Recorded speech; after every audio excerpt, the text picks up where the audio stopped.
The dark descends, sleep takes hold, but some nights rest escapes us. Nightmares, visions of terror, clawing at the edges of our minds, they drag us into their depths. We are helpless, trapped in our own minds. These aren't mere dreams.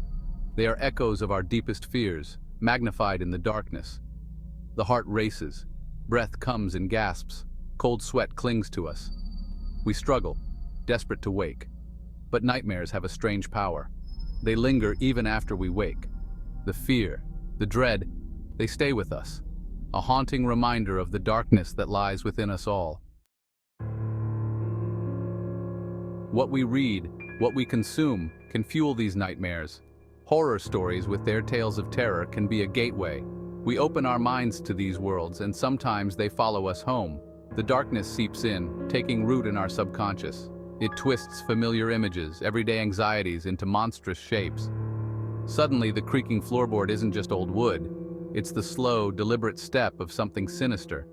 We become more than just readers. We become participants in these tales. Our minds fertile ground for the seeds of fear that these stories sow, and as we sleep, those seeds take root. Edgar Allan Poe, the master of macabre. His works have left an indelible mark on the world of literature, creating a legacy that continues to haunt readers to this day. His tales are not just stories. They are experiences that delve deep into the human psyche, exploring the darkest corners of the mind. His stories are filled with premature burials, a recurring theme that taps into the primal fear of being buried alive. This fear is not just a plot device, but a reflection of Poe's own anxieties and the societal fears of his time. With the beating of telltale hearts, the rhythmic pounding of a heart becomes a symbol of guilt and paranoia, echoing through the pages and into the reader's mind. They explore the depths of madness, the disintegration of the mind. Poe's characters often find themselves on the brink of insanity, their minds unraveling as they confront their deepest fears and darkest secrets. The Telltale Heart, a descent into paranoia and guilt. This story is a masterclass in psychological horror, where the protagonist's overwhelming guilt manifests as the incessant beating of his victim's heart. A murderer haunted by the sound of his victim's heart. The relentless beating drives him to the edge, showcasing Poe's ability to create tension and suspense with minimal elements. The reader, trapped in the mind of a madman, feels the walls closing in. Poe's writing style immerses the reader in the character's experience, making the terror palpable and real. Or The Pit and the Pendulum, a symphony of suspense and torture. This story is a testament to Poe's skill in building tension as the protagonist faces the slow, inevitable approach of death. The slow, agonizing descent of the pendulum, a symbol of inescapable doom. The reader can almost feel the cold blade inching closer, heightening the sense of dread. These images, burned into our minds, can easily resurface in the dead of night. Poe's ability to evoke such vivid imagery ensures that his stories linger long after the final page is turned, haunting our dreams and thoughts. His use of Gothic elements, from dark, decaying settings to the supernatural, creates an atmosphere of unease and tension. Each story is a journey into the unknown, where the boundaries between reality and nightmare blur.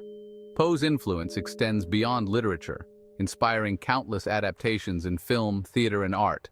His themes of death, madness, and the supernatural continue to resonate, proving the timeless nature of his work. As we read his tales, we are reminded of the fragility of the human mind and the thin line between sanity and madness. Poe's stories serve as a mirror, reflecting our deepest fears and the darkness that lies within us all. In the end, Edgar Allan Poe's world of dread is not just a place of horror, but a profound exploration of the human condition. His stories challenge us to confront our own fears and question the nature of reality itself. So the next time you find yourself alone in the dark, remember the tales of Edgar Allan Poe. Let his words guide you through the shadows, and perhaps you will find a deeper understanding of the darkness that resides within us all. For in the world of Edgar Allan Poe, the line between reality and nightmare is always just a heartbeat away. Section 4. Lurking in the Shadows, H.P. Lovecraft. A name synonymous with the macabre and the mysterious, a master of weaving tales that delve into the deepest, darkest corners of the human psyche. H.P. Lovecraft, weaver of cosmic horror. His works are a tapestry of dread, intricately crafted to ensnare the reader's imagination. With each keystroke on his old typewriter, he brought to life worlds that were both fascinating and terrifying. His stories whisper of ancient evils, of beings beyond our comprehension. These are not mere monsters, but entities that defy the very fabric of reality. They lurk in the shadows of ancient ruins, in the depths of dark oceans, and within the mysterious entrances of forgotten caves. They evoke a fear of the unknown, of the vast, indifferent universe. Lovecraft's tales remind us that the cosmos is a place of infinite mystery, where the night sky is not just a canvas of stars, but a gateway to the unfathomable. The vast empty deserts under the moonlight and the deep space with nebulas serve as a backdrop to the insignificance of humanity. The Call of Cthulhu, a tale of a slumbering god, waiting to awaken and plunge the world into chaos. This story is a cornerstone of Lovecraft's mythos, introducing us to the terrifying Cthulhu, a tentacled monstrosity that lies dormant beneath the ocean's waves. The ancient tome with strange symbols hints at forbidden knowledge, while the stormy sea with an ominous silhouette foreshadows the impending doom. The mere thought of this monstrous entity is enough to send shivers down your spine.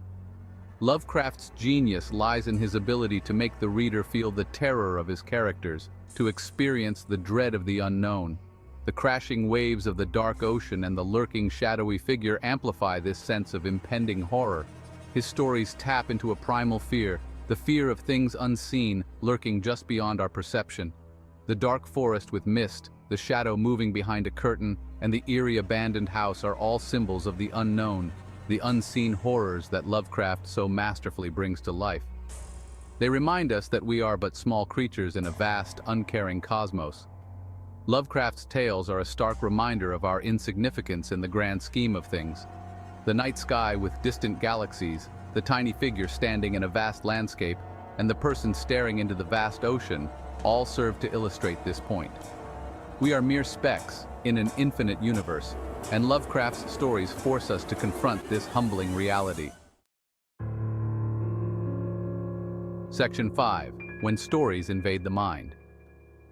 But how do these stories, these fictional horrors, invade our dreams? How do they manage to seep into the deepest recesses of our minds, transforming our peaceful slumber into a battleground of fear and anxiety? The answer lies in the power of suggestion, in the way our minds process fear and anxiety. When we immerse ourselves in a story, especially one that is vividly written, our brains begin to blur the lines between fiction and reality. The characters, the settings, the eerie atmospheres, they all become a part of our mental landscape.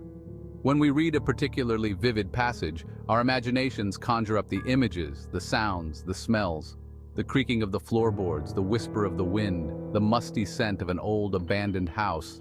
These sensory details are not just words on a page, they become real in our minds, as tangible as the world around us. These sensory details are then stored in our memory, ready to be recalled, sometimes involuntarily, in our dreams. Our subconscious mind, always active, sifts through these memories, weaving them into the fabric of our dreams. And so, the haunted house we read about during the day becomes the setting of our nightmares at night. The line between fiction and reality blurs, and suddenly, we're not just reading about a haunted house, we're trapped inside it. The shadows in the corner of our room take on a life of their own, morphing into the ghostly figures that haunted the pages of our book. The creak of the floorboards is no longer just a sound effect, it's a harbinger of doom, a sign that something sinister is lurking just out of sight. Our dreams become a canvas upon which our fears, amplified by the stories we consume, are projected. The monsters that lurk in the dark corners of our mind are given form and substance, becoming as real as the bed we sleep in. The ghostly figures, the eerie sounds, the feeling of being watched, they all stem from the same source, our own minds fueled by the darkness we let in. The monsters under the bed, the shadows in the corner, they all stem from the same source, our own minds fueled by the darkness we let in. But it's not just horror stories that have this power. Any story, if it resonates deeply enough, can invade our dreams. A tale of unrequited love can lead to dreams of longing and heartache. A story of adventure can fill our nights with thrilling escapades. Our minds are incredibly powerful, capable of taking the stories we consume and making them a part of our reality, even if only in our dreams. So the next time you find yourself tossing and turning in bed, haunted by the stories you've read, remember that it's your own mind at work. The power of suggestion, the vividness of your imagination, the depth of your emotions. All of these play a role in the dreams you experience. And while it can be unsettling to feel trapped in a nightmare, it's also a testament to the incredible power of storytelling and the human mind's ability to bring those stories to life. In the end, the stories that invade our minds are a reflection of our deepest fears, our greatest desires, and our most profound emotions. They remind us of the power of the written word and the limitless potential of our imagination. So, embrace the stories you read, but be mindful of the ones you let into your mind before you sleep. For in the quiet of the night, when the world is still and your mind is free to wander, those stories just might come to life. And as you drift off to sleep, remember that the line between fiction and reality is thinner than you might think. The stories we tell ourselves, the ones we read, and the ones we dream about, they all shape our perception of the world and our place within it. So choose your stories wisely, for they have the power to invade your mind and transform your dreams. And perhaps, just perhaps, the next story that invades your mind will be one of hope, of joy, and of endless possibilities. Sweet dreams.